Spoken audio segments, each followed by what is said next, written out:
শীত চলে যাওয়ার আগে বন্ধুরা অবশ্যই এই রকম পিঠার রেসিপিটি ট্রাই করবেন। নমস্কার বন্ধুরা, সবাইকে আমার চ্যানেলে স্বাগত। আজ বানাবো বিটরুট দিয়ে পিঠে, যা দেখতেও অসাধারণ আর বিটরুট খাওয়া আমাদের স্বাস্থ্যের পক্ষেও ভালো। বাচ্চারা সাধারণত বিটরুট খেতে চায় না, তাই এইভাবে ওরা অনায়াসে খেয়ে নেবে। একটি বিটকে এরকম 4টি টুকরো করে নিয়েছি। এইভাবে একটি গ্রেটারের সাহায্যে গ্রেট করে নেব। সমস্ত বিটটাকে এইভাবে গ্রেট করে নেব।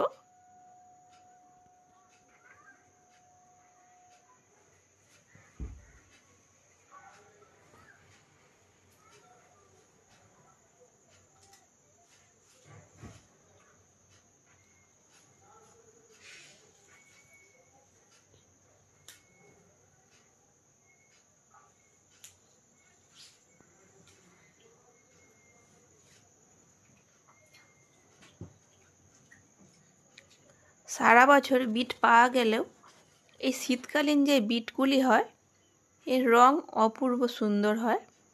এতটাই গাঢ় হয় যে অন্য সময়ের বিটের মধ্যে এই রকম রং পাওয়া যায় না। তাই শীতকালে অবশ্যই একবার এই পিঠার রেসিপিটি ট্রাই করবেন। এবারে সমস্ত গ্রেট করা বিটরুটগুলিকে একটি মিক্সার জারের মধ্যে নিয়ে নিলাম। এটাকে পেস্ট তৈরি করে নেব। পেস্ট করে নিয়েছি। এবারে ছাঁকনির সাহায্যে ছেঁকে নেব। ছাঁকনির সাহায্যে ছেঁকে বিটের রসটাকে নিয়ে নেব। রংটা দেখুন বন্ধুরা কত সুন্দর, কতটা গাঢ়। সমস্ত রসটাকে বের করে নিয়েছি।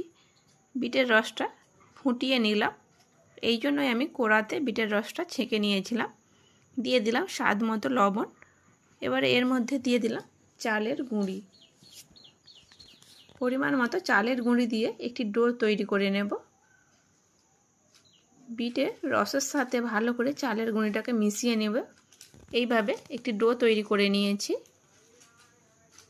ডোটাকে খুব ভালোভাবে এইভাবে মেখে নিতে হবে।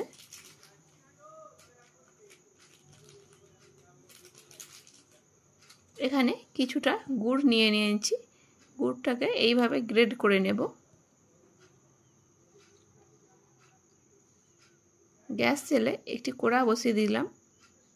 এবারে পিঠার জন্য পুরটাকে রেডি করে নেব। তার জন্য দিয়ে দিলাম কোড়া কিছুটা নারকেল।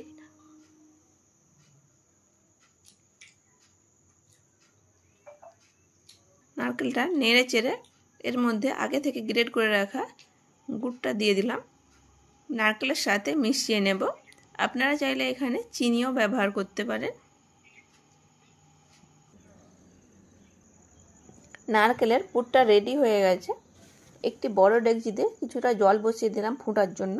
এইরকম একটি ছিদ্রযুক্ত পাত্রে আজকে পিঠেগুলি আমি স্টিম করব, তাই এই ছিদ্রযুক্ত পাত্রটি বড় ডেকচির ওপরে বসিয়ে দিলাম। এদিকে চালের গুঁড়ি ডোটাকেও খুব ভালো করে মেখে নিয়েছি। যত ভালো করে এইভাবে মেখে নেওয়া হবে পিঠেগুলি ততটাই ঠিক সুন্দর হবে।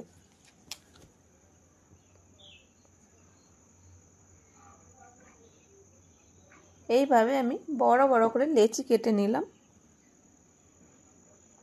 আপনারা চাইলে ছোট ছোট করে লেচি কেটে নিতে পারেন। আমি এইভাবে বড় বড় করে লেচি কেটে নিলাম।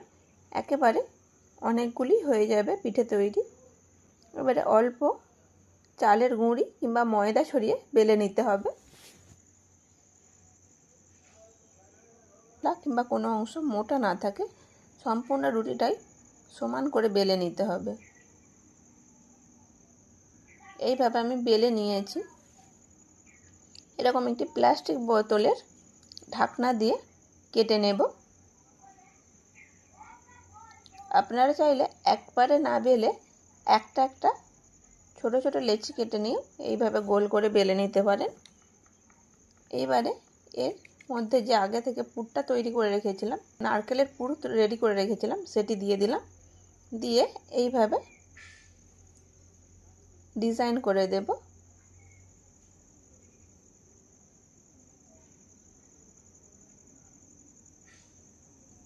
দেখুন বন্ধুরা, কত সহজে একটি কত সুন্দর ডিজাইন তৈরি হয়ে গেল।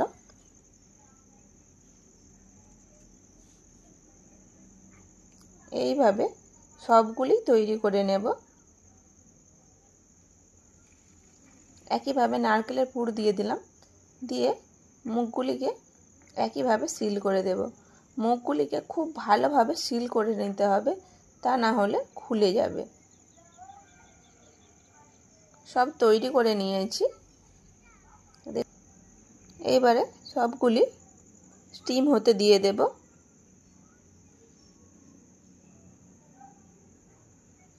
পুলি স্টিম হতে দিয়ে দেব।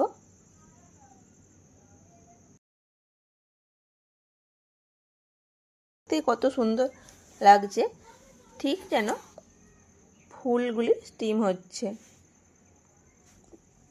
এগুলিকে এবারে স্টিম করে নেব ঢেকে। স্টিম হয়ে গেছে, কালারটি চেঞ্জ হলে বুঝে নিতে হবে স্টিম হয়ে গেছে। বাকিগুলিও একইভাবে স্টিম করে নেব।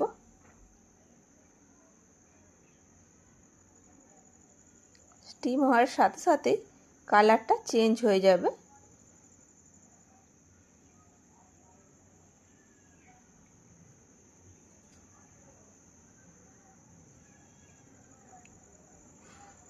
এইভাবে সবগুলি স্টিম হয়ে গেছে। ঠান্ডা করে অন্য একটি প্লেটে নামিয়ে নেব।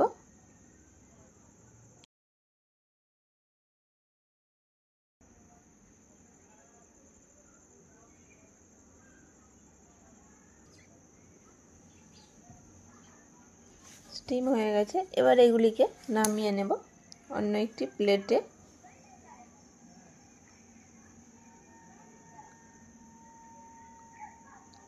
এগুলিকে ঠান্ডা করে তারপরে অন্য প্লেটে নামিয়ে নিতে হবে। গরম থাকা অবস্থায় এগুলিকে আলাদা করতে গেলে, এই পাত্র থেকে আলাদা করতে গেলে ভেঙে যাবে, তাই অল্প একটু ঠান্ডা করে নিতে হবে। কত সুন্দর দেখতে হয়েছে দেখুন বন্ধুরা, নরম তুলতুলে। এই কনকনে শীতের সন্ধ্যায় কিংবা সকালে এই রকম নরম তুলতুলে ভাপা পুলি পিঠে হলে তো কোথায় নেই। তার উপর আবার রঙিন, বাচ্চা থেকে বড় সবাই খুব পছন্দ করবে, খেতেও অসাধারণ। এইভাবে নামিয়ে নিয়েছি। রেসিপিটা ভালো লাগলে লাইক শেয়ার কমেন্ট করবেন এবং সাবস্ক্রাইব করে আমাকে সাপোর্ট করবেন।